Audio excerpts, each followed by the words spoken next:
Olá, boa noite, tudo bem?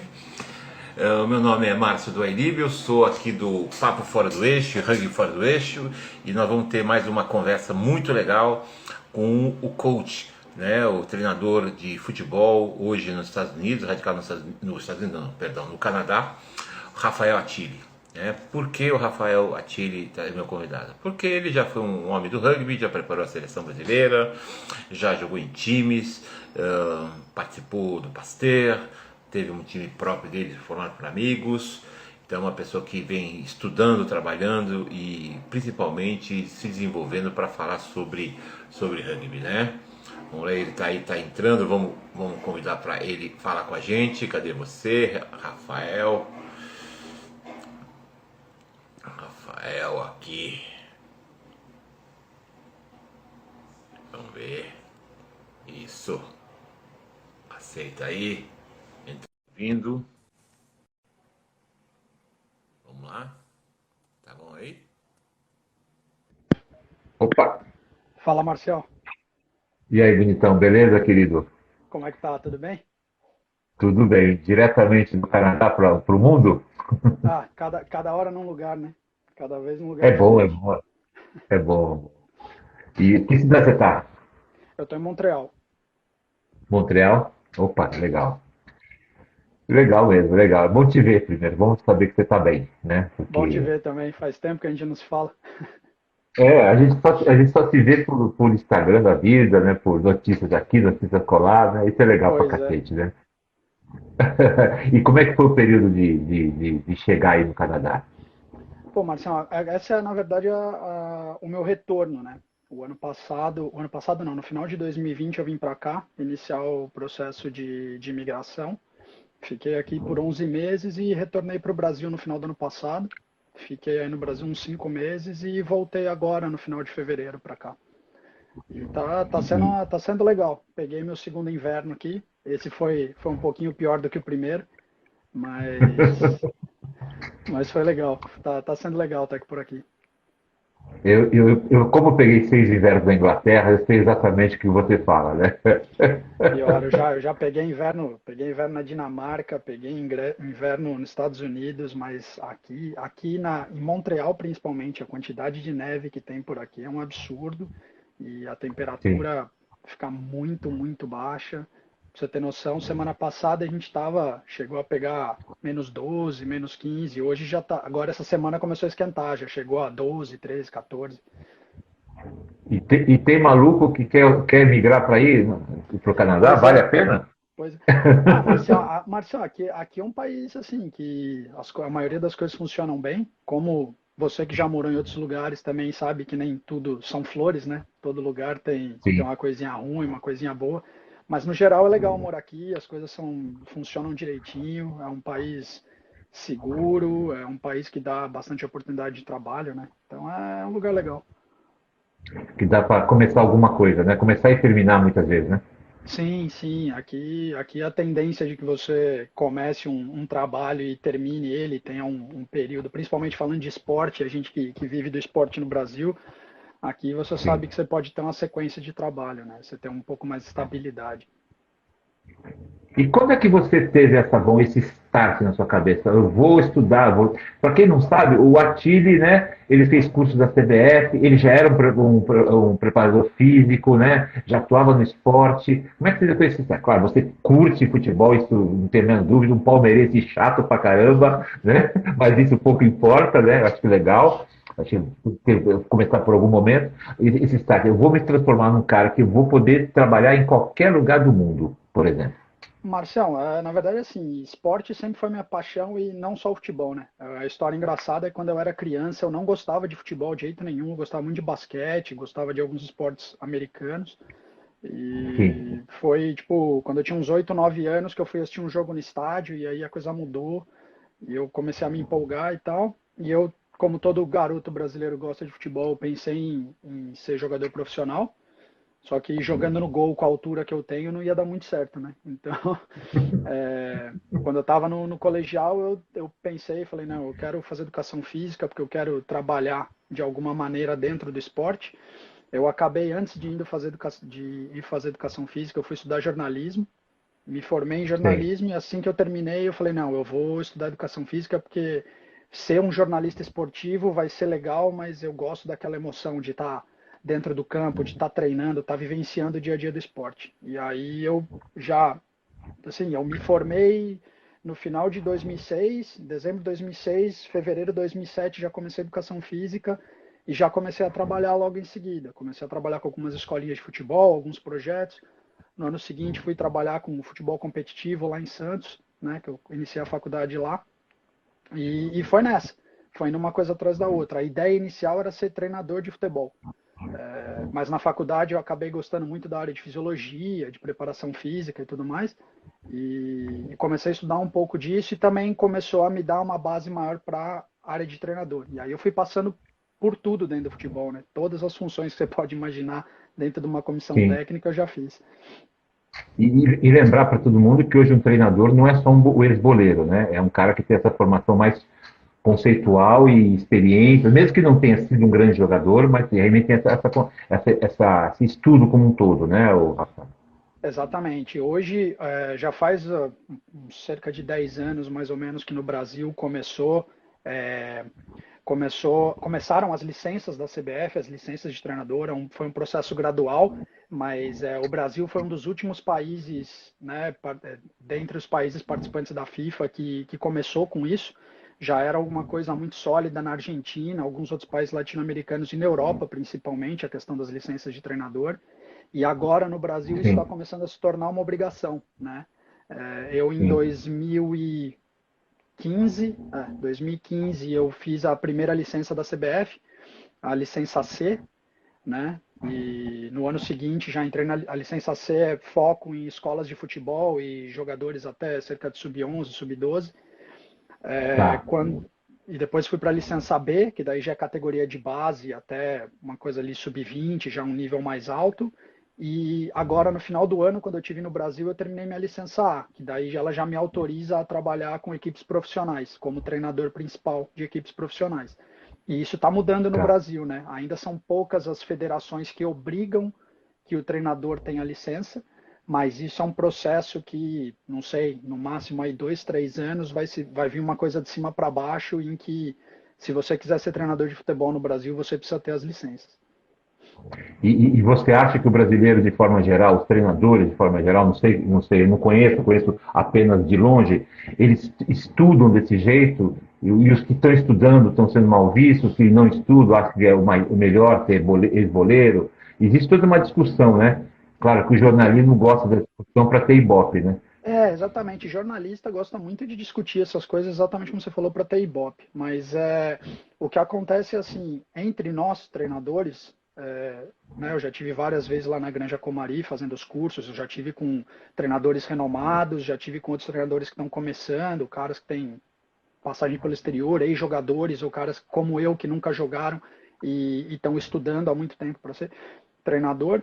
E a coisa funciona assim, a gente sabe que um complementa o outro, muitas vezes, né? Eu não tive aquela experiência 100% dentro de um vestiário profissionalmente como jogador, mas eu trago um lado acadêmico e também as minhas experiências por todos os lugares que eu passei.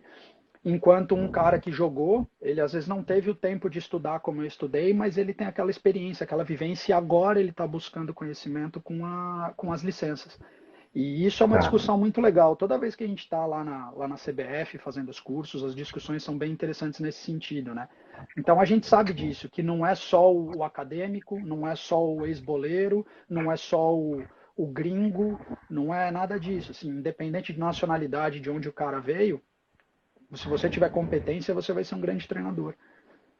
Sim, sim. E você chegou a fazer alguma coisa na Itália, não teve uma vez? Você Sim, passou um sim, período na Itália também? eu tive na Itália, eu fiz a licença UEFA B na Itália, né? Que hoje em dia as licenças mais reconhecidas internacionalmente são as licenças da UEFA, né?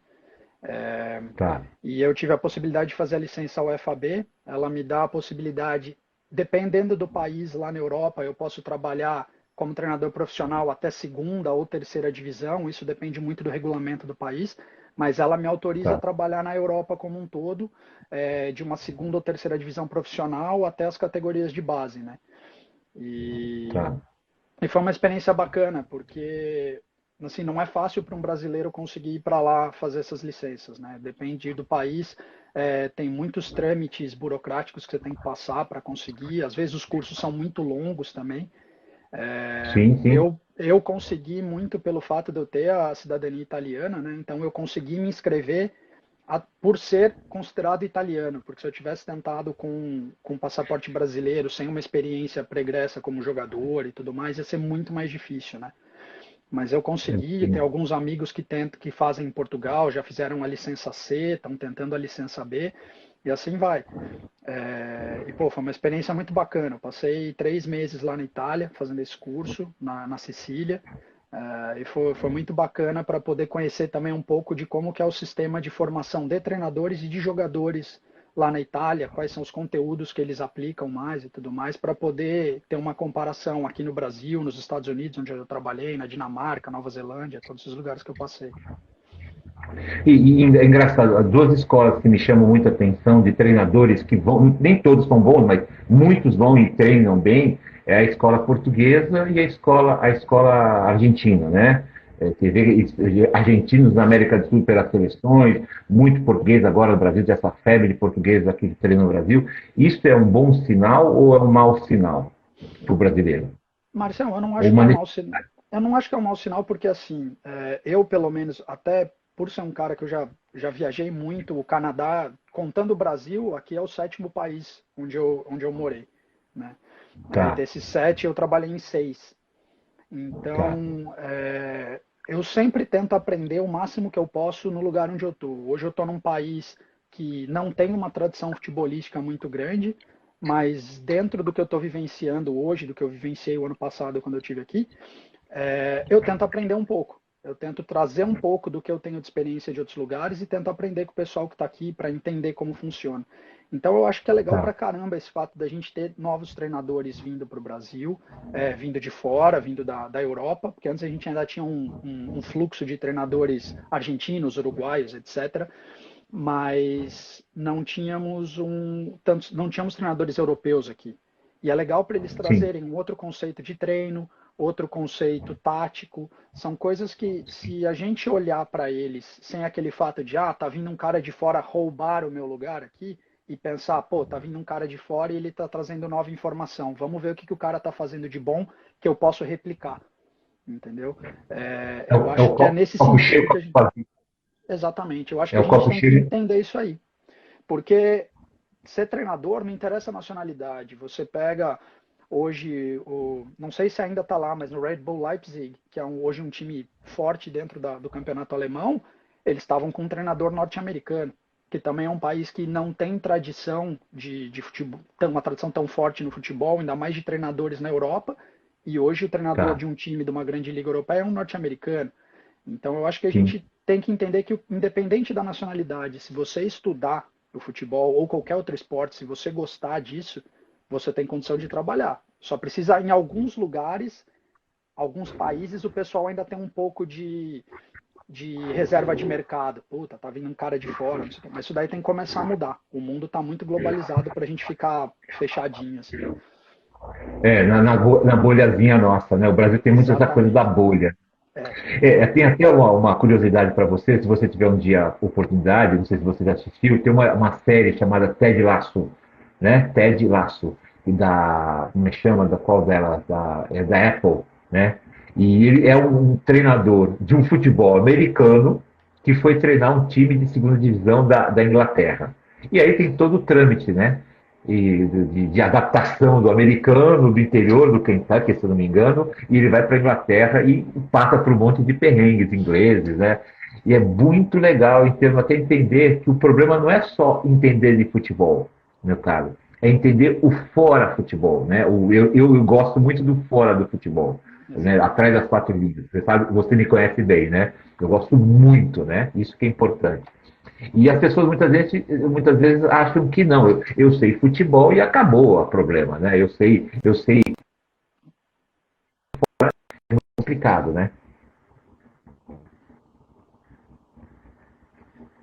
Hoje mudou muito, né? A gente fala que hoje um treinador, assim, se você quiser ser um bom treinador de campo, Hoje com o YouTube, com blogs, etc., você entra lá, se escreve treino do Guardiola, treino do Klopp, treino do Simeone, do Mourinho, vai ter um monte de exercício. Se você Sim, souber para que serve o exercício, você consegue aplicar no seu time e você consegue formatar o seu modelo de jogo utilizando aquilo lá. Mas se você tá. não for um bom gestor de pessoas hoje, se você não entender como falar com todo mundo que envolve o esporte, você não consegue ser um bom treinador, porque hoje você tem mídia social, você tem os jogadores toda hora entrando em Facebook, Instagram, Twitter e falando alguma coisa, você tem torcedores, você tem os influencers dos próprios clubes hoje.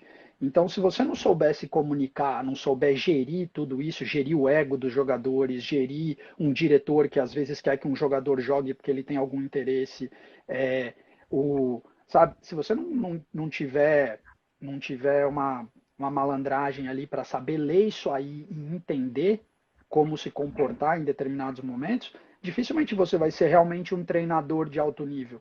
Porque você vai conseguir trabalhar, de repente, numa escolinha ou num time pequeno que às vezes você só tem que se focar naquilo ali. Mas hoje em dia um treinador é um gestor de equipes. Ele tem 4 ou 5 auxiliares, tem todo o departamento de saúde do clube abaixo dele, acima dele tem presidente, tem diretor de futebol, então é quase ser um presidente da República. É. E o Canadá está classificado para a Copa do Mundo, né? De futebol agora, não tá? Sim, Isso é o bom para o Canadá Canadá. classificou. Isso, o Canadá classificou pela primeira vez depois de 36 anos, né? Só tinha participado da Copa do Mundo de 86 e eles já tinham assegurado a vaga para a próxima Copa, que vai ser Estados Unidos, Canadá e México em conjunto. Mas o fato do Sim, Canadá ter se classificado para uma Copa de antecedência, sem a vaga, né, sem a ser sede dar a vaga para eles, e ainda classificando em primeiro numa eliminatória que você conta com México e Estados Unidos, que são até Costa Rica, outros países que são mais tradicionais aqui na CONCACAF, pô, isso é muito bom e para quem está trabalhando aqui no Canadá, só engrandece o que a gente está fazendo, né? Eu estou aqui há pouco tempo, mas assim, eu sei que isso vai trazer muito mais investimento. Novas ligas estão surgindo aqui. A Liga Profissional Canadense está indo para a 4ª temporada dela. Tem muita coisa acontecendo no futebol aqui, então eu acabei chegando num momento bom aqui no país. e você está trabalhando com que tipo de equipes atualmente? Uma equipe de alto nível, uma equipe mediana? Que categoria você está trabalhando? Então, aqui no Canadá e nos Estados Unidos, a estrutura é bem diferente do que a gente tem no Brasil, né? Aqui, por exemplo, como eu falei, a Liga Profissional Canadense existe há 4 anos. Dentro dessa liga existem só 8 clubes, e esses clubes não têm Tá, categoria de base. E você, além tá. deles, você tem os 3 times que jogam a Major League Soccer, né? O Toronto, Montreal e Ah, Vancouver. Esses times, sim, tá, eles têm categoria de base, disputam com os times da Liga Norte-Americana, os campeonatos de base. Mas no restante do país, você tem, dentro das províncias aqui, você tem diversos clubes nas cidades. Você pega uma cidade como Montreal, que é uma cidade mais populosa, tem diversos clubes dentro de Montreal. E eu estou trabalhando para tá, um clube de uma cidade vizinha que chama Brossard. Então, em Brossard, a gente tem um clube que ele geralmente recebe um apoio da cidade. E ele tem uma estrutura que funciona como se fosse desde uma escolinha de futebol até um time adulto acima de 40 anos. Então você tem tudo tá, isso dentro do clube, crianças de 4 a 5 até o pessoal mais velho. E dentro disso, de acordo com os jogadores que você forma, que você consegue trazer para o clube, você forma equipes de níveis diferentes. Então a gente tem, por exemplo, 3 equipes sub-11. Uma equipe sub-11 recreativa, que é uma criançada que não tem um nível tão bom. Você tem um time intermediário que já joga uma liga intermediária. E você tem o time mais alto que joga, de repente, o campeonato estadual. E aí sai para jogar em outras partes do estado. O outro é regional, joga aqui nas cidades vizinhas. E você tem, às vezes, um time que joga uma liga municipal, ou ali pertinho também, né? Hoje eu estou trabalhando tá. nesse clube em Brossard como coordenador de preparação física, então sou responsável pela preparação física de todo o clube. Eu estou ajudando na coordenação de um projeto que chama CDC, que é um projeto que vem da Canada Soccer e todos os clubes têm que implementar para todas as categorias, para as categorias menores de sub-4 até sub-13, e eu estou ajudando na coordenação dos grupos de sub-8 até sub-12. né? E além disso, eu estou como auxiliar técnico de duas equipes de alto rendimento do clube, que são o Sub-16 feminino e o Sub-17 masculino, que o ano passado ganhou o campeonato provincial no Sub-16. E esse ano, se eles ganharem novamente, eles vão disputar o campeonato nacional Sub-17. Opa, legal, legal, legal. E aí você, quando você está nesse clube, nessa província, você lembra dos seus tempos de treinador lá daquele time de São José dos Campos, não é isso? São José, não é isso? Como Pois é que é. é? São José Compara aí. São José eu tenho várias passagens, né? Eu sou de Taubaté, que é ali do lado de São José, e logo que eu me Tá. formei, meu primeiro emprego, assim, pós-formado, foi em São José dos Campos, trabalhando com futebol feminino. Então, assim, eu passei pelo sub-13, 15, 18 e profissional do futebol feminino em São José, no meu primeiro ano de formado. E, assim, é muito parecido, porque quando você trabalha com futebol de base, num, que você não está vinculado aos grandes clubes, Palmeiras, Corinthians, São Paulo, as estruturas são diferentes, né? O que você tem à disposição é muito diferente. Então você tem que ser muito inventivo na hora de preparar seus treinos, de saber como você vai trabalhar. Aqui, assim, em relação ao nível de jogador, a gente paga tudo, né? Como eu falei, desde a criançadinha que não tem nível até um que joga muito bem com 9, 10 anos de idade. Mas em relação à estrutura, eu não posso reclamar, porque a estrutura aqui é uma coisa impressionante. A cidade fornece para a gente um parque onde temos 2 campos de grama sintética, 2 campos de grama natural. Temos um outro local onde temos nosso escritório, que tem um campo de grama sintética, que também é uma escola, onde a gente faz alguns trabalhos com eles. E durante o Hum. inverno, né, como a gente não pode treinar fora, a gente ainda tem à disposição um campo coberto, um campo de 11 oficial coberto de grama sintética, que a gente põe todo mundo para treinar lá. Então, assim, em relação à estrutura, aqui na América do Norte, a hora que o trabalho pegar firme e a própria cultura futebolística aqui do país mudar, eles têm tudo para chegar longe pela estrutura que é dada para a gente. É bem diferente do que eu tive em São José. Como eu falei, eu passei no feminino, eu tinha uma estrutura.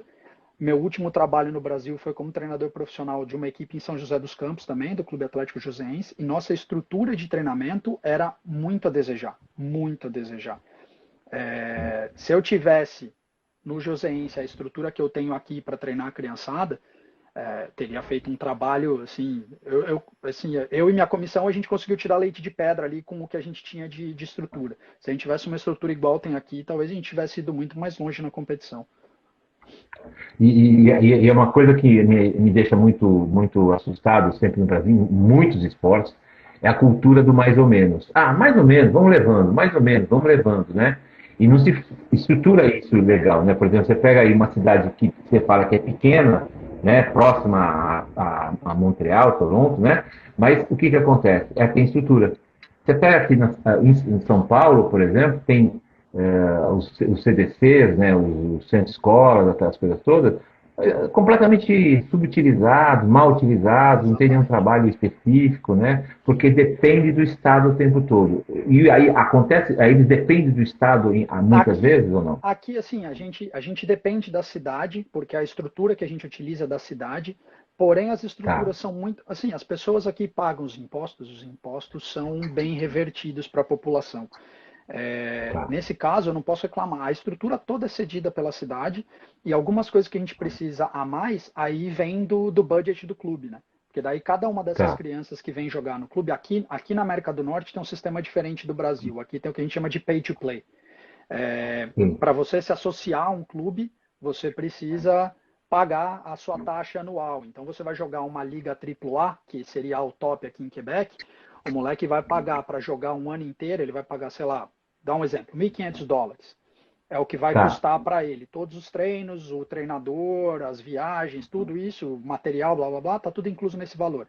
Ele tem que pagar. Não é tá, como no Brasil que você acha um jogador muito bom, você traz ele para o clube, dá alimentação, dá moradia, às vezes dá um salário para o moleque para jogar, porque é uma estrutura esportiva diferente. E isso não é só no futebol, é em qualquer esporte aqui. No hockey, que é o mais tradicional aqui no Canadá, basquete, tudo aqui funciona dessa maneira. Então você tem o que vem de estrutura das cidades, né, do governo municipal, e você tem o budget do clube que vem através do que os jogadores pagam. E aí você consegue oferecer uma estrutura muito boa, consegue colocar salários interessantes para os treinadores. Então, assim, a coisa funciona diferente aqui porque aqui eles levam o esporte a sério, não só pelo nível profissional, mas pelo nível de formação do cidadão, do ser humano, né? Porque a gente sabe que 99% dessas crianças não vão se tornar jogadores profissionais, mas eles querem Sim. o envolvimento dessas pessoas no esporte para que eles se tornem cidadãos melhores. Né? E a cultura esportiva é muito boa, é muito parecida com a americana, a norte-americana também, ali dos Estados Unidos, ou não? A cultura Sim, esportiva, porque a nossa cultura sim. esportiva é um horror, né? Aqui o cara nasce achando que vai ser, não faz nada e não sabe o que vai fazer, que o máximo é futebol. E a cultura Não, do Canadá? aqui assim, tem uma coisa que eu acho, por um lado, interessante, por outro lado, ruim, que são os esportes de temporada aqui, né? É, então, assim, você chega, por exemplo, no verão, você tem o futebol, tem algumas outras modalidades que são disputadas no verão. Quando você chega no inverno, muitas dessas Sim, crianças, elas não participam do clube na temporada de inverno e elas vão fazer um outro esporte. Elas vão participar do hóquei, vão participar do basquete. Então, você tem uma cultura multiesportiva muito grande aqui na América do Norte, né? Isso eu já tinha vivenciado nos Estados Unidos quando trabalhei lá e agora estou vendo aqui no Canadá a mesma coisa. Tem as crianças, óbvio, a gente tem muitos atletas que continuam com a gente durante o inverno, porque são atletas que são dedicados exclusivamente ao futebol. tá. Mas tem muitos que fazem diversos esportes. Por um lado, eu acho isso legal, e eu acho que isso devia ser assim em qualquer modalidade, qualquer país, até cerca de 13, 14 anos, o maior número de modalidades esportivas possíveis para você desenvolver repertório motor, e aí, quando você chega ali nos seus 13, 14, você fala assim: não, beleza, agora eu vou focar nesse esporte aqui, porque talvez eu vá virar profissional, ou isso vai me dar uma bolsa de estudo, isso vai me dar alguma Tá. outra possibilidade na vida. Mas você traz um lastro com você que vai facilitar o seu desenvolvimento no esporte. E a trajetória, né, muitas vezes legais na universidade, que são muito importantes também, né? E a gente não tem. Esse emaranhado da cultura esportiva no Brasil é que me incomoda muito. As universidades não formam nada, as escolas não formam nada, todo mundo quer ser federado, que é uma coisa legal, né? E ao mesmo tempo, quando você chega em fase adulta, muitas vezes você não tem, vamos dizer assim, aquele espírito de competição. Né? Eu estou aqui porque eu vou ganhar uma grana, estou aqui porque eu vou vestir uma camisa, aqui porque eu vou poder viajar, e não tem aquele espírito de competição. E aí, a maioria dos esportes são horrorosos, vamos ser sinceros. Né? O futebol, mesmo o futebol, a gente É, perde muita coisa. Né?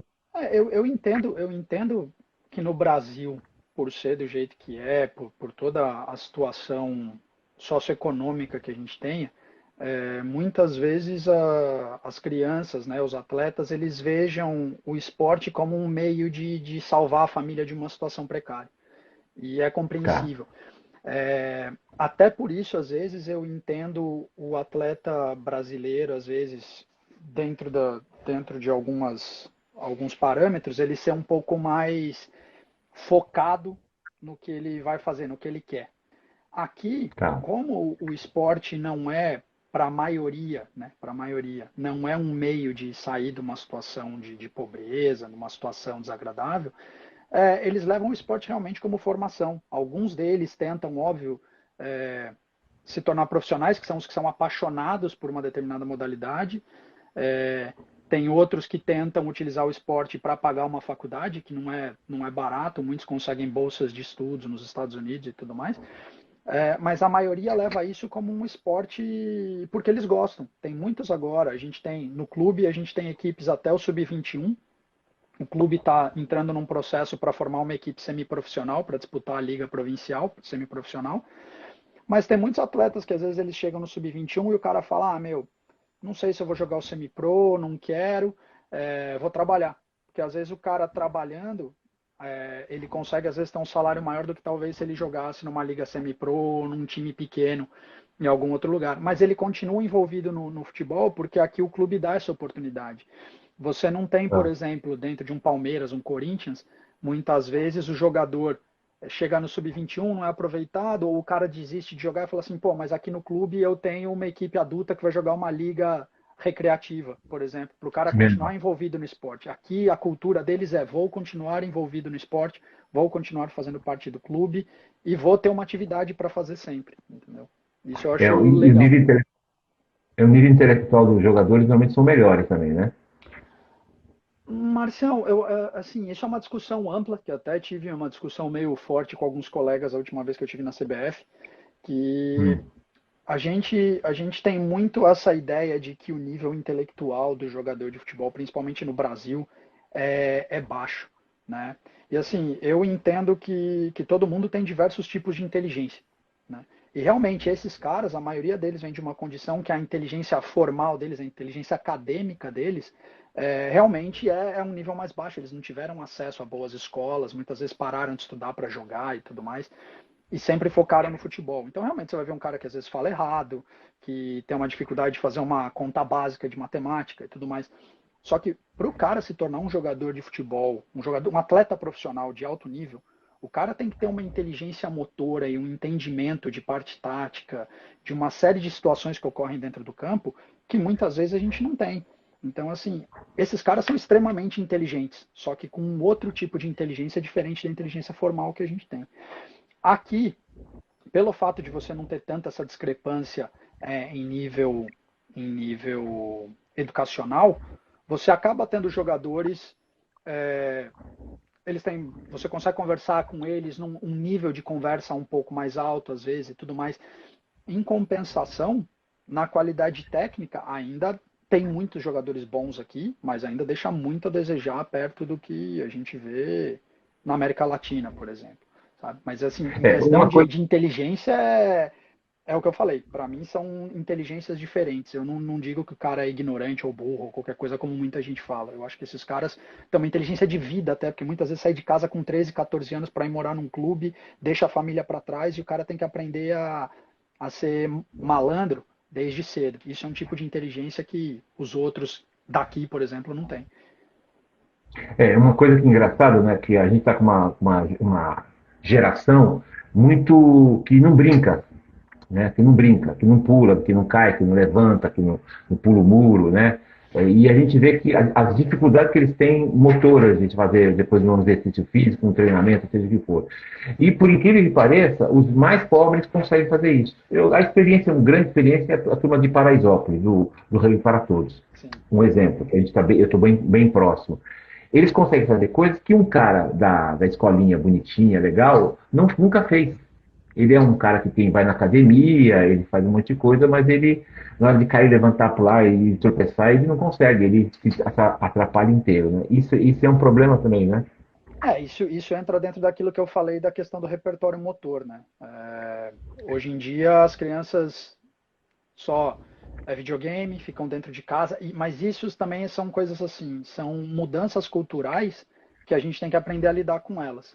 O que Sim, falta nesse caso é o quê? Que a política da educação física escolar seja melhor difundida, seja melhor executada, seria a palavra certa.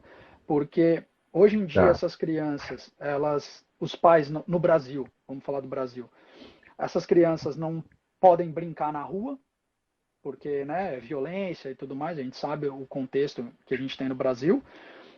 Então você atrapalha uma certa fase do desenvolvimento motor dessas crianças. Ela só fica em casa jogando videogame e tal, também dificulta a interação com outras pessoas. Então isso vai afetando toda a construção da persona, né? E quando Sim. você chega eu já trabalhei lá no Rugby para Todos também, e você vê a diferença, porque apesar deles também eles viverem num ambiente que tem a violência ali no dia a dia e tudo mais, eles eles não têm às vezes tanto acesso quanto um moleque, ou não tem aquela super proteção dos pais, porque também eles vivem num ambiente que eles estão mais acostumados a estarem por ali, entendeu? Então eles brincam na rua quando são crianças, eles fazem tudo que a gente, quando era mais novo, fazia. Eles ainda têm essa liberdade. Então o desenvolvimento motor acaba sendo muito maior, né? E aí entra Sim. naqueles desníveis que a gente falou. Em desenvolvimento motor, a pessoa que vem de uma comunidade, que vem de uma situação dessas, vai ser sempre melhor do que o outro que veio da escolinha particular, que criado a leite com pera, como a gente brinca, né?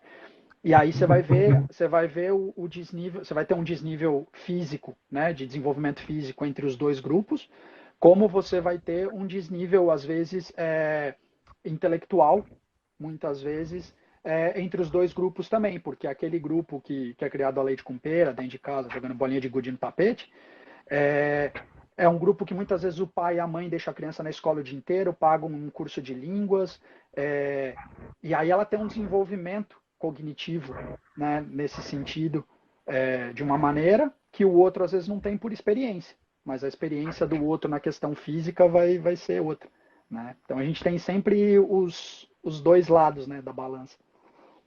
Ó, Japinha tá mandando um abraço para você aqui. Entrou aqui, tá mandando um abraço. Japinha é meu pai no rugby, cara. Eu sou Ah, é? fanzaço dele. Eu comecei a jogar rugby lá em Santos, né? Na época eu estava fazendo faculdade e eu já tinha visto um pouquinho de rugby, mas nunca tinha jogado. E aí eu fui fazer um curso do rugby para todos, inclusive era um curso de monitor. Eu conheci o Japinha lá e a gente brincou touch, foi a primeira vez que eu joguei. E no dia seguinte eu voltei para Santos e achei o time lá. Os caras estavam começando o time, eu ajudei a desenvolver o que hoje chama Armada, na época chamava Rugby Santos. E eu comecei a jogar. E pouco tempo depois o Japinha me viu jogando no primeiro torneio que eu fui jogar, que foi um Sevens em São José. Ele falou, pô, você não quer vir jogar com a gente no SPAC e tal, não sei o quê. Pô, você tem potencial, vamos lá, vamos lá. Eu dei uns meses ali, continuei treinando. E eu falei, pô, vou lá para São Paulo porque eu acho que eu vou conseguir desenvolver meu rugby. E aí, pô, o Japinha me levou pro SPAC na época que ele ainda estava lá. E, pô, eu passei 3, 4 meses subindo toda a Tresquinta de Santos para treinar no SPAC. Já joguei a Copa do Brasil. Na época, o SPAC e o Pasteur disputaram a final da Copa do Brasil para voltar para a Série A, né?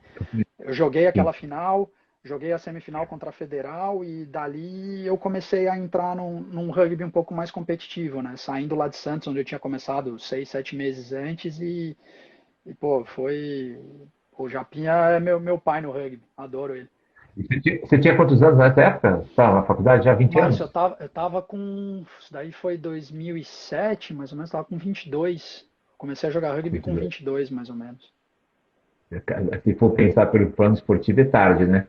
Sim, é tarde, né? É muito tarde. Ele zoando aí, pai não, irmão.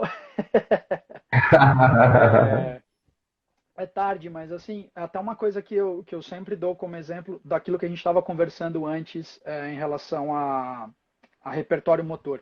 Eu desde muito cedo eu pratiquei muitos esportes. Quando eu era criança, Tá. meus pais me colocaram no karatê com 5 anos de idade. Eu morava no interior de São Paulo, então eu brincava muito na rua, subia em árvore, pulava muro. Comecei a jogar basquete, educação física na escola era o que eu mais gostava de fazer, pega-pega. Então eu estava sempre fazendo um esporte. A maioria dos esportes que você imaginar eu já devo ter praticado. Eu já pratiquei hockey inline quando eu estava aí no Brasil, já golfe, muay thai, boxe, karatê, jiu-jitsu, tudo que você puder imaginar eu já joguei, basquete, handball. Então, quando eu fui jogar rugby, em pouco tempo eu consegui me adaptar com o esporte, né? Porque eu já tinha, pô, sempre correndo, tinha facilidade com a mão, porque joguei basquete, eu sempre joguei no gol, no futebol, então já tinha um certo bom manejo de bola. E como eu sempre fui um cara que gostei dessa parte de treino, de tática, essas coisas, eu comecei a, estudar, entender a tática. Então, em pouco tempo eu já estava me dando bem dentro do esporte, né, dentro do jogo. E isso eu consigo fazer em qualquer esporte. Eu não sou um craque de basquete, não sou um craque de vôlei, de handball, de rugby, de nada. Mas eu não passo vergonha, pelo menos. Assim, porque eu tive um repertório motor e isso que falta muito hoje para as crianças, né? Desde pequeno está sendo estimulado para poder, a hora que precisar, e às vezes não é só dentro do esporte, às vezes numa situação na rua, você tomar um tom. Quando eu cheguei aqui no Canadá em 2020, eu cheguei perto do inverno. Uma das primeiras vezes que eu saí na rua, tava com a calçada congelada, eu tomei um tombaço. Se é qualquer um que não está acostumado a cair ou não tem uma consciência corporal boa, podia ter se machucado. Eu consegui cair de uma Sim. maneira que eu não me machuquei e logo eu já estava de pé de novo. Né? E Outra pessoa ia eu, ter eu, caído e ia ter se machucado, se quebrado inteiro. eu falo isso também para todo mundo. Uma vez aconteceu e eu sempre brincava com o Pedrão. Pedrão, se eu cair no chão, não tem problema nenhum, pode ficar tranquilo, né? E uma vez, eu sei por que aconteceu, eu tropecei voltando da MED para o metrô, né? Não sei se você conhece aquela subida do Sim. metrô. Eu Fala subidão. tropecei, caí. O Pedro ficou com aqueles olhos arregalados, falou, o velho vai morrer, né? E eu virei de tal jeito que eu subi de pé já com o cartão do metrô na mão. Ele falou, pai, que louco. É que eu falei, eu fiz judô, eu fiz rugby, eu fiz todas as coisas que você possa imaginar, que mesmo mais velho, tão menos preparado, ainda eu tenho uma noção do que eu vou fazer, que eu vou cair, né? Eu já não tenho, mas todo mundo me pergunta, por que você não joga com os veteranos? Não quero passar vergonha. A imagem já está aquela, acabou, esquece, né? E aí pergunto, Tire, você tem saudade do rugby, da seleção brasileira que você Marcelo, trabalhou? Do... foi o rugby, assim, eu gosto de muitos esportes, como eu falei, pratiquei muita coisa, mas tem alguns esportes que para mim são coisas que eu vou levar para o resto da minha vida, que é o futebol, que é a minha profissão, as artes marciais e mais especificamente o jiu-jitsu, que foi a arte marcial que eu, assim, que eu mais gostei, que eu mais tenho treinado nos últimos anos, e o rugby. O rugby foi assim, para mim foi uma mudança absurda, porque era um esporte que eu tinha visto algumas vezes na TV, não entendia muito. Até a primeira vez que eu vi um jogo ao vivo, eu brinquei, eu estava assistindo com algumas amigas minhas da faculdade e tal. Eu falei, eu nunca vou jogar esse negócio. Na época eu treinava hóquei no Palmeiras, usar capacete, cotoveleira, tudo. Falei, meu, jogar esse negócio aí, só de shorts, camiseta, aí trocando porrada com os caras dentro do campo, não sei o que, nunca vou jogar. E a primeira vez que eu joguei, eu me apaixonei pelo esporte e pelo entorno do esporte, por toda aquela questão dos valores que o esporte traz, né? Tanto que foi uma das razões de eu ter saído durante um tempo do futebol e ir trabalhar com rugby, porque logo que eu saí daquela experiência em São José dos Campos, eu fui trabalhar na URRA como educador. Eu passei um ano trabalhando na URRA. Tá. Foi o fato do quanto o rugby me ajudou a enxergar algumas coisas que eu sempre muito competitivo, muito aquela coisa de querer ganhar e tal, não sei o que eu não enxergava às vezes do lado de fora. E o rugby me deu essa visão, e na época eu estava estudando educação física, e eu falei, pô, isso é o que eu quero para mim, como treinador, como educador. E, pô, me apaixonei pelo esporte, adorei o tempo que eu joguei, adorei o tempo que eu trabalhei na seleção, me deu oportunidade de viagens incríveis, de conhecer pessoas maravilhosas. Assim, é uma coisa que eu vou levar para o resto da minha vida, e eu sempre falo, se tem dois esportes que eu acho que deviam ser obrigatórios na educação física escolar, na formação de qualquer pessoa, são o rugby e o jiu-jitsu. Eu acho que se as pessoas treinassem esses dois esportes e entendessem toda a filosofia por trás desses dois esportes desde cedo, nós teríamos um país com pessoas melhor formadas socialmente, melhor formadas culturalmente e melhor formadas esportivamente. Eu acho que são dois esportes que tinham que ser obrigatórios. Primeiro porque o jiu-jitsu, apesar das controvérsias, é um esporte brasileiro, o Brazilian Jiu-Jitsu, todas Sim. as adaptações feitas que hoje é um esporte mundial, mas começou com as adaptações feitas no Brasil. E o Sim. rugby por tudo que ele representa dessa parte fora do campo, né? Eu acho que são duas coisas sensacionais assim, que eu vou levar para o resto da vida.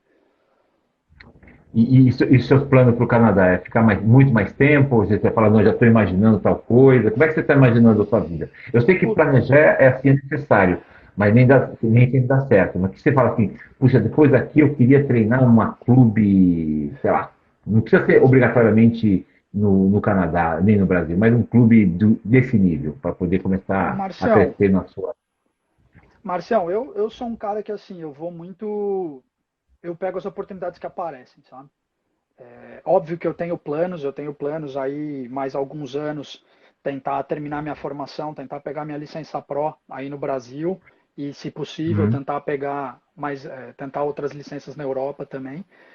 É, mas eu vou muito do que acontece e minha vida, as coisas assim, às vezes eu fico um tempão como durante o Covid foi um tempo difícil, eu fiquei um tempo desempregado e de repente quando aparece um monte de coisa ao mesmo tempo. E minha vida sempre foi assim, pô, Sim. eu peguei um trabalho aqui, apareceu um trabalho, pô, vou para esse trabalho. Dá 2, 3 meses aparece mais duas, três propostas que são absurdas de boas, assim, sabe?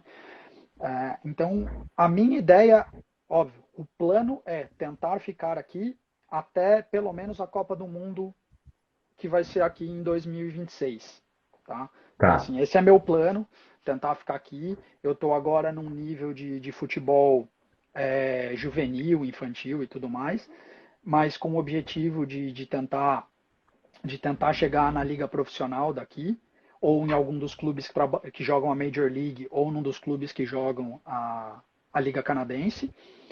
Mas, pô, Marção, se amanhã eu estou trabalhando aqui no clube, tá tudo legal, tudo certinho, envolvido. Amanhã alguém me liga e, sei lá, de um clube aí no Brasil com uma proposta muito boa que eu vejo que profissionalmente vai ser interessante, eu faço minha mala e vou embora. Eu nunca tive muito disso, tanto que não é à toa que eu morei em 7 países, trabalhei em 6, né?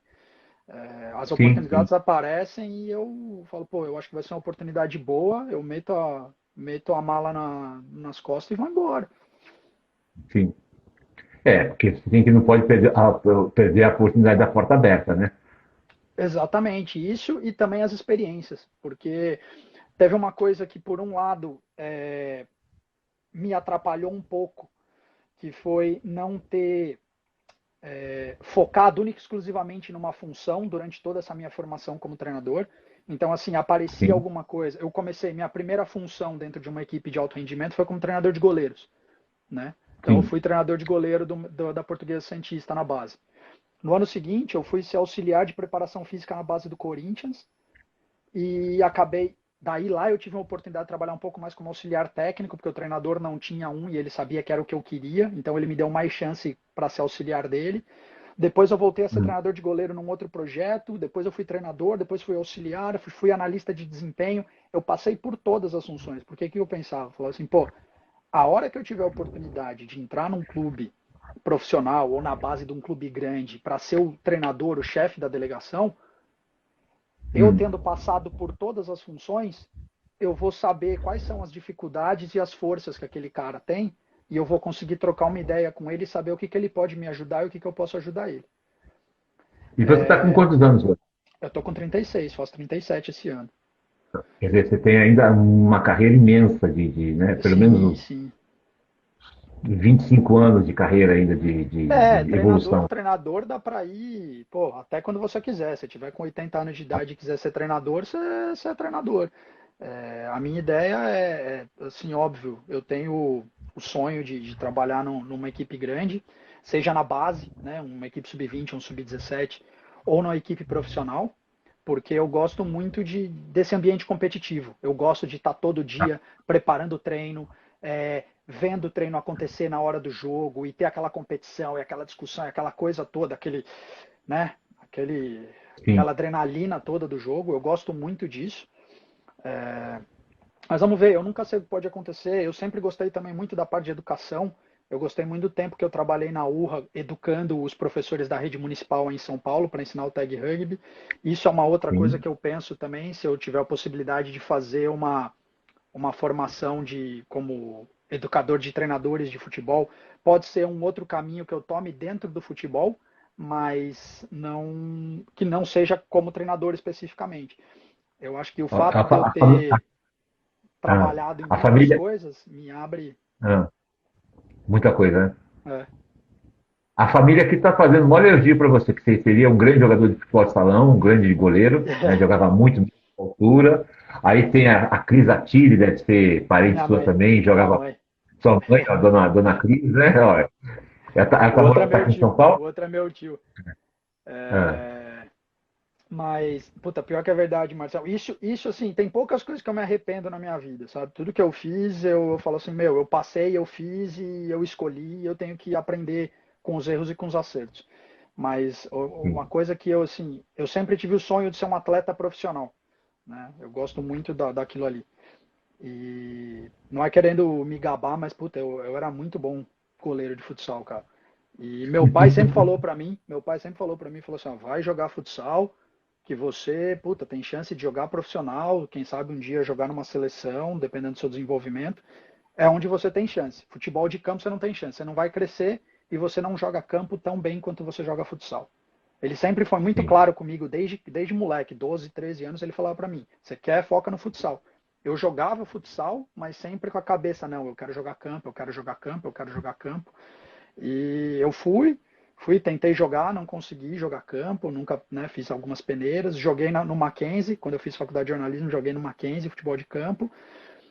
Ah, E aí quando eu fui fazer educação física, eu cheguei a jogar um pouquinho de futsal, tanto em Santos, onde eu comecei, quanto na FMU, onde eu terminei, Na FMU ainda joguei mais um pouco de campo, mas sempre nesse nível universitário, que a gente sabe que universitário no Brasil não é o mesmo nível de universitário no exterior. Mas se Sim. eu tivesse corrida, não é frustração, mas é um arrependimento que eu tenho de não ter tentado buscar, de repente, uma carreira como profissional de futsal. Eu acho que talvez tivesse dado certo. Até é muito engraçado aqui no Brasil. O futsal, né, por pouco que eu conheço, pouco envolvido, são cidades menores que acolhem o time de futsal. Tem muito atleta na Itália, muito em Portugal, muito na Espanha jogando, até países bem diferentes, antigamente na Rússia, na Ucrânia, né, agora com a situação mais complicada deve ter países de lá.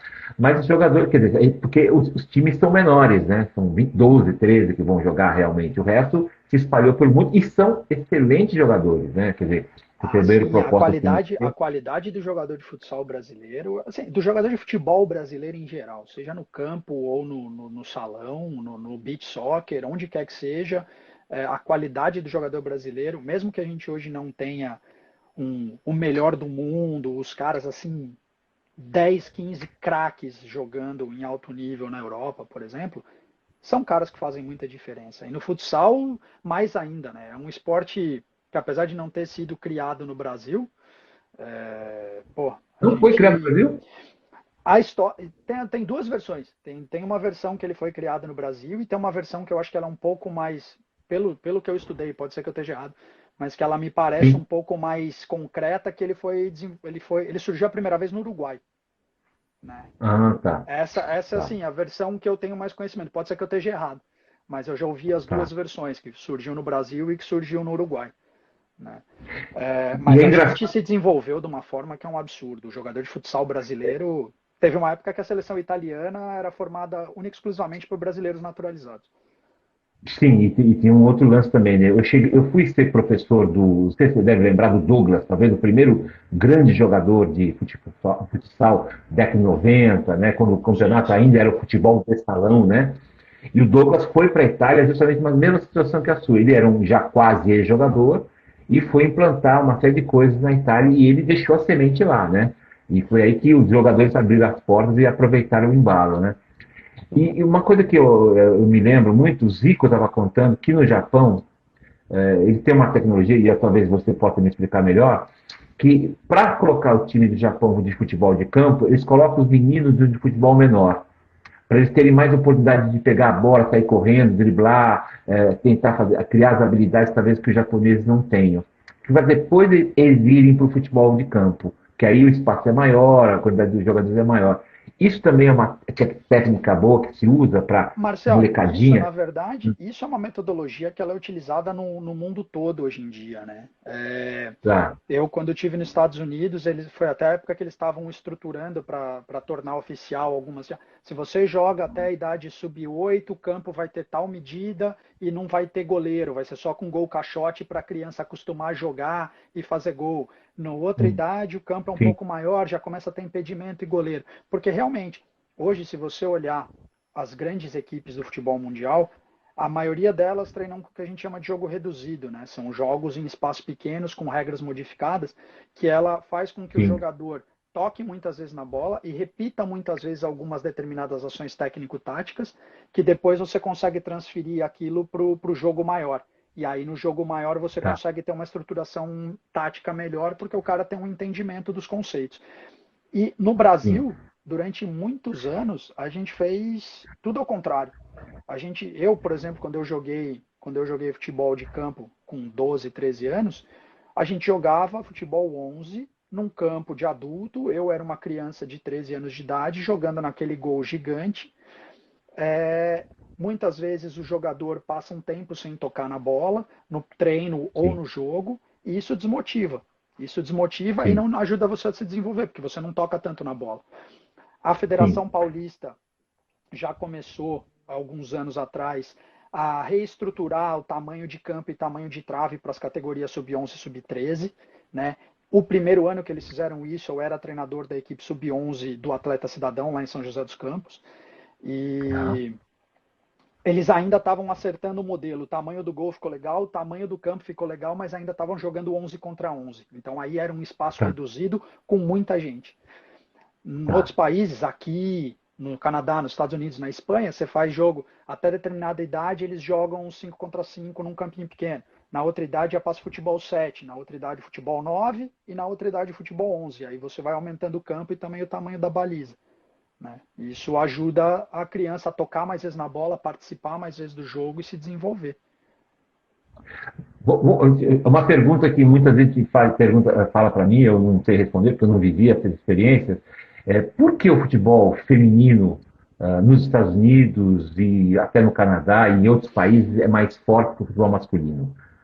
Porque ainda tem mais desenvolvimento, o futebol não é tão bem visto pelos rapazes, o que acontece? Marcião, assim, eu fui para os Estados Unidos em 2015. Antes disso, eu já estudava bastante, porque meu sonho sempre foi morar nos Estados Unidos e trabalhar com futebol lá. Tá, O que eu escutava de muita gente falando é que eles entendiam o futebol mais como um passatempo e que tá, por não ser um jogo tão viril e com, né, como um hockey, um futebol americano, que você tem o contato toda hora, pancadaria e tudo mais, e não tem placares muito elásticos, que às vezes o norte-americano, o canadense não se interessavam tanto como eles tinham interesse por esses outros esportes, hockey, futebol americano e tudo mais. Que eles viam o futebol às vezes como o beisebol, como outros esportes que eram mais passatempo e tal. Isso é o que as pessoas, eu escutei de algumas pessoas e que daí acabou se tornando meio que um esporte para as meninas no passado, porque era um esporte com menos sim. contato que os outros. Eu acredito que, se isso for verdade, tenha sido uma coisa que influenciou as meninas sempre irem muito para o futebol e os caras se dividirem entre outros esportes. Hoje eu já não vejo tanto isso, porque se você for ver em números de crianças filiadas, né, por esporte, hoje o futebol é o esporte com o maior número de jogadores filiados em ligas nos Estados Unidos e aqui no Canadá acredito que seja a mesma coisa. Mas para Tá. você ver, hoje no nosso clube, que apesar de ser um clube que tem uma certa referência no futebol feminino na região aqui de Rive Sud, que eles chamam, né? A gente não tem tantas meninas no clube. A gente tem as equipes, né? De quase todas as idades, a gente tem uma equipe pelo menos, mas a gente tem uma quantidade absurda de moleque jogando. E eu acho que isso também aconteceu muito pelo fator migratório.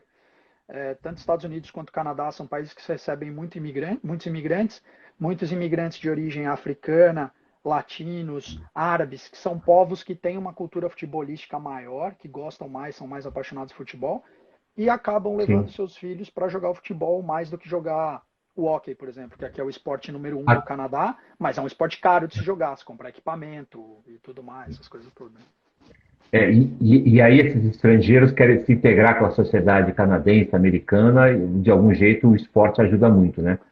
O esporte ajuda muito. Você vê lá no clube, o clube parece uma torre de Babel, assim, porque você vê muitos pais. Aqui está tendo uma imigração chinesa muito forte, muito grande no Canadá. Começou por Vancouver e Toronto, agora está chegando muito forte aqui em Quebec, em Montreal principalmente. Então tem muitos chineses, tem muitos africanos. Dentro do nosso próprio clube nós temos muitos treinadores africanos de Camarões, treinadores que vieram do Egito, de outros lugares. Então, assim, tem treinadores árabes, até aqui no Quebec se vê bastante isso, até pelo fato de ser uma região de predominância francesa, né? E aí muitos desses Sim. países que tiveram colonização francesa, eles acabam buscando vir para o Quebec pelo fato da língua também. Então aqui é um lugar muito multicultural, muito plural, né? Então a gente já vê isso dentro É, do e, clube. e vamos dizer assim, uma recomendação para que quem de repente fala, puta, eu vou para o Canadá ser treinador de futebol, de basquete, de rugby, seja o que for. Qual a dica que você pode dar para os caras? Vence, procura, como é que seu caminho que você acha que Marcel, é eu melhor? acho que assim, o primeiro fator é você entender como imigrar para o país que você está querendo ir, ver os processos de imigração. Como treinador esportivo, é um pouco mais complicado, né? O Canadá é um país que é muito aberto a imigrantes, eles têm diversos processos de imigração dentro do país, mas eles são muito Tá, focados, às vezes, em TI, engenharia, enfermagem, nessas áreas. Para treinador esportivo, aqui ainda não é muito uma coisa que você vem com um trabalho full-time. Ele é como um trabalho part-time. Você tem seu emprego e à sim, noite você dá treino de futebol. Eu tive a sorte de tá, trabalhar full-time no clube. Mas tá. Eu acho que assim, se a pessoa conseguir um processo de imigração para cá, ou se de repente ela fala assim, pô, eu vou para lá, vou fazer um college, vou fazer uma faculdade, é um pouco mais custoso, mas é a maneira mais rápida de vir. É você vir para um Tá. college, que daí você consegue um visto de trabalho de meio período, você faz seu college durante o dia, à noite você vai trabalhar na modalidade que você quer trabalhar e começa a desenvolver. Quando você termina o college, aplica de repente para uma residência permanente e tal, e aí você consegue vir para cá. Mas independente do país que você for, estude, estude. Se você não é um profissional, no Brasil ainda é muito restrito a profissionais de educação física, mas no resto do mundo não. No resto do mundo você tem as Sim, licenças de treinador para qualquer modalidade. Então, se você quer ser sim, um treinador de rugby na Inglaterra, no Canadá, não sei o que, vai fazer os cursos da World Rugby. Você quer ser um sim, treinador de futebol, vai fazer ali, vai, se você conseguir migrar para aquele país, vai fazer uma licença de treinador lá. É, sim, sim. e se especialize, estuda, não para de estudar. Eu, desde que entrei no meu primeiro ano de faculdade, que era quando eu fazia jornalismo, até hoje, eu estou sempre fazendo curso. Se não é um curso de línguas, é um curso de treinamento, é um curso de coaching, é um curso de qualquer coisa. Eu estou sempre Sim. vendo, pô, isso aqui vai me ajudar a me desenvolver para me tornar um melhor treinador, para me tornar um melhor gestor. E eu estou sempre buscando informação. Não pode parar. No YouTube, onde quer que seja. Isso é uma coisa que eu também falo muito para eles, essa coisa de estudar primeiro a língua do país que você queira, né? Muita gente tem medo, estou aprender inglês, o francês, o italiano. Não, tem como estudar, mesmo se não tem dinheiro. Hoje a internet ajuda muito a gente a compreender muita coisa, né? Por exemplo, eu aprendi muito, o primeiro inglês que eu aprendi foi com música, mas isso foi lá na década de 80, de 70, né? Que era ir no cinema e ouvir música, anotar as coisas, tentar explicar o que acontece, né? Agora, depois, óbvio, né, eu fui morar fora e aí aprendi muito mais, eu tive mais desenvoltura, a convivência com o nativo é muito importante com isso tudo, mas a formação específica também é, porque você vai chegar lá, eu sou isso, já é um primeiro passo, eu sei falar língua, é um outro passo, então existe uma série de critérios, né?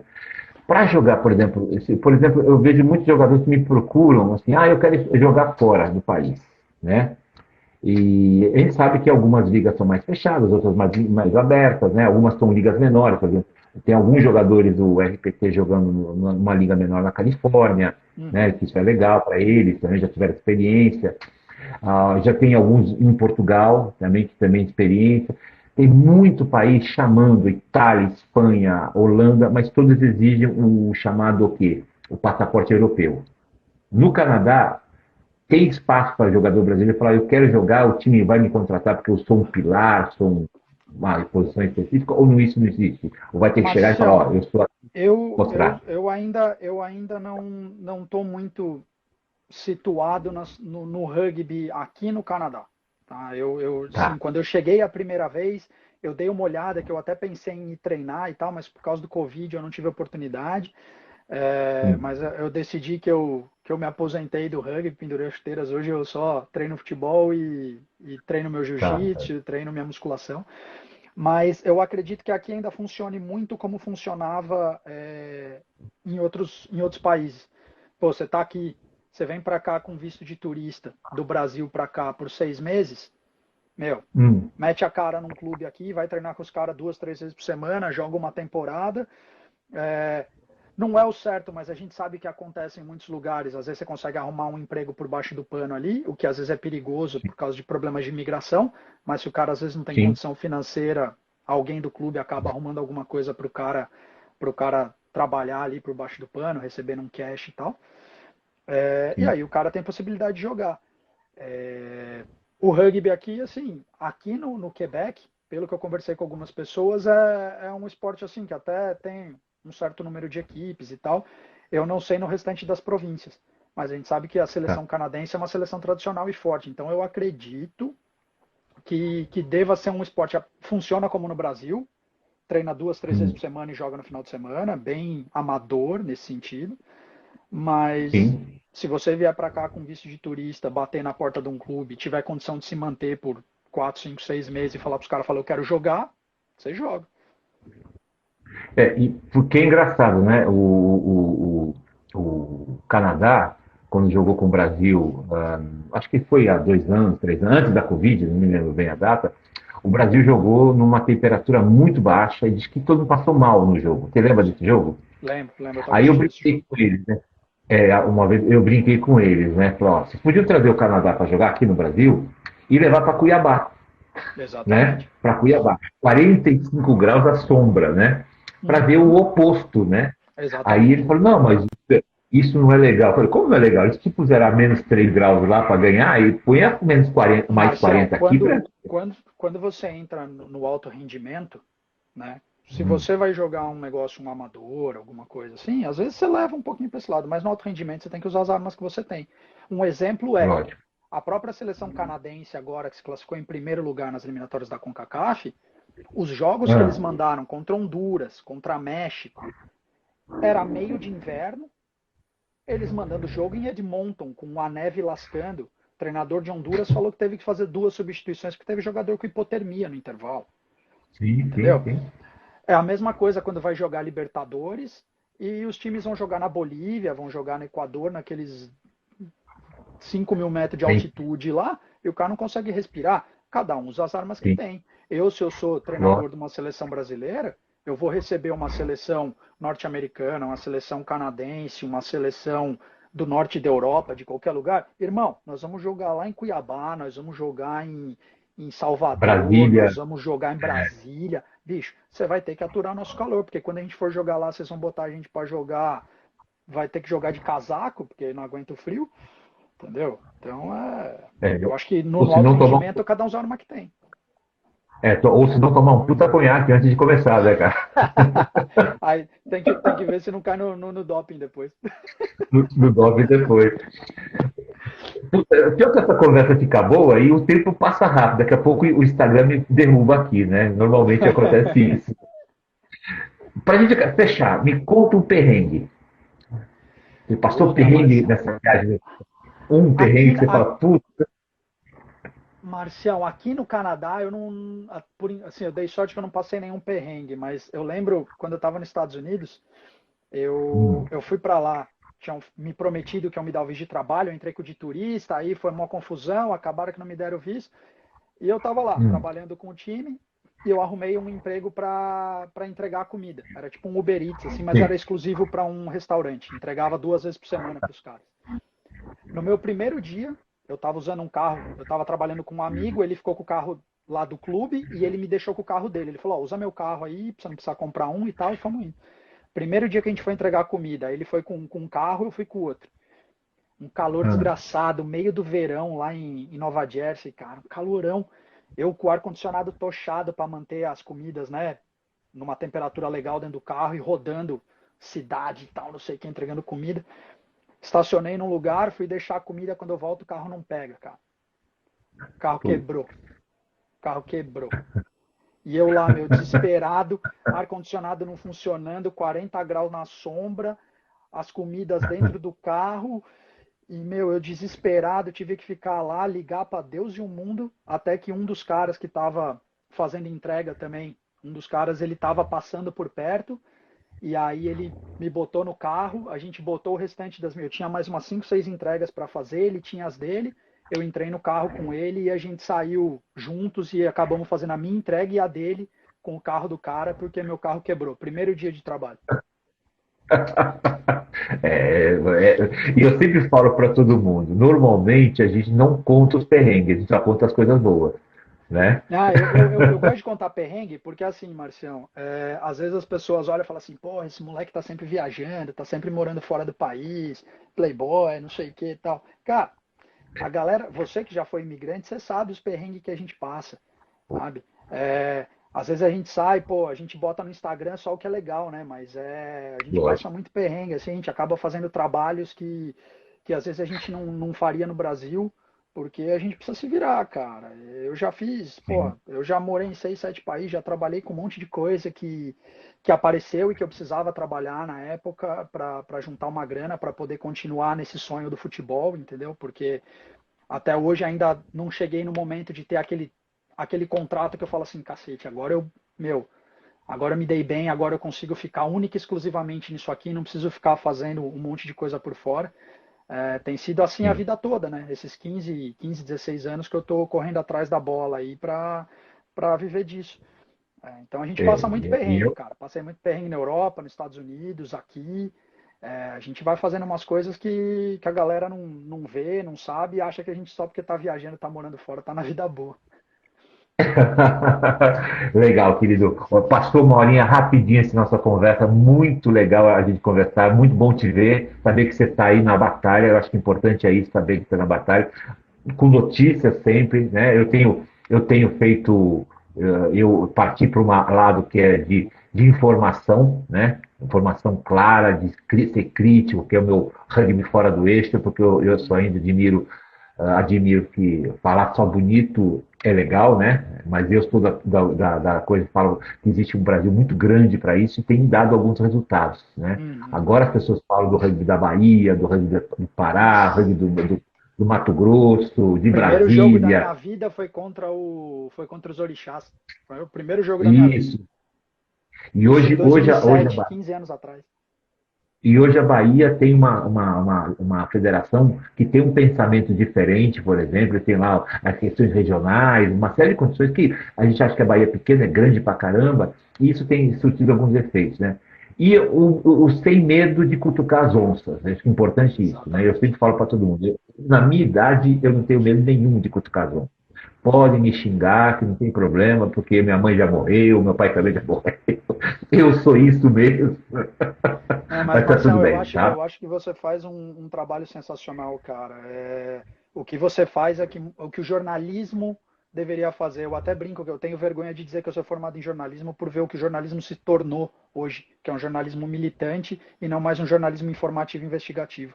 E o que você faz Sim, é botar o dedo na ferida, que é o que o jornalista devia fazer, mostrar a realidade sim, das coisas e não só ficar passando pano ou ficar mostrando o lado bonitinho de quem é seu amigo, entendeu? Eu acho que sim. a gente tem que ser justo, tem que ser coerente.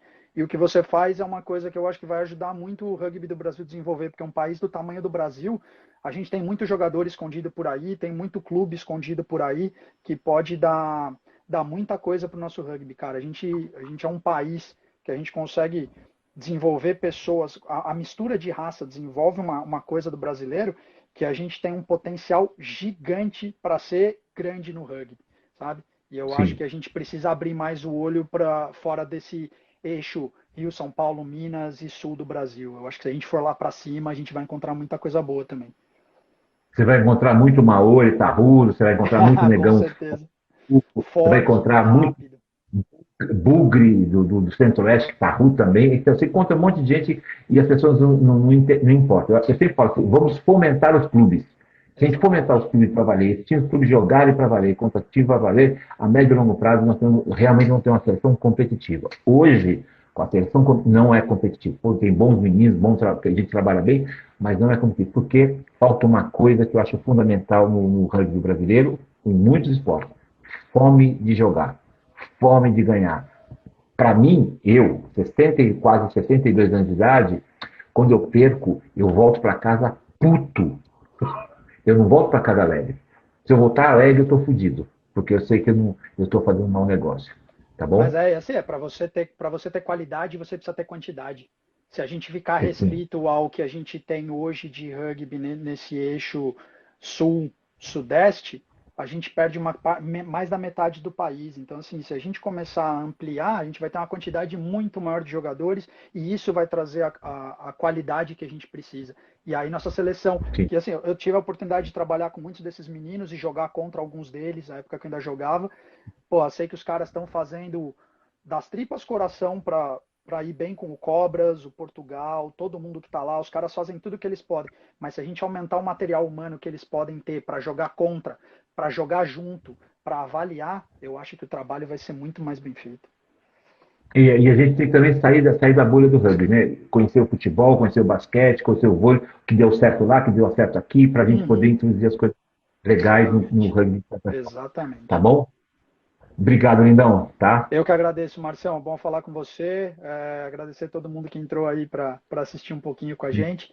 E, pô, quando quiser é só chamar. Tô sempre às ordens para a gente bater um papo. Lembrar para você que essa conversa depois vai para o Spotify, vai para o YouTube, tá? Vai continuar gravado aqui no Instagram, é só assistir, comentar, xingar, não tem problema que a gente aqui, ou tem problema nenhum. Aqui ninguém é de grife, a gente está acostumado com porrada por tudo que é canto. Principalmente, como nem você e eu, que joguei de pilar, tomar porrada faz parte do jogo da gente, tá Normal, bom? estamos acostumados. Obrigado, lindão. Tchau, Valeu, bom dia Marcelo. para você. Um abraço para você Um também. abraço. Tudo de bom.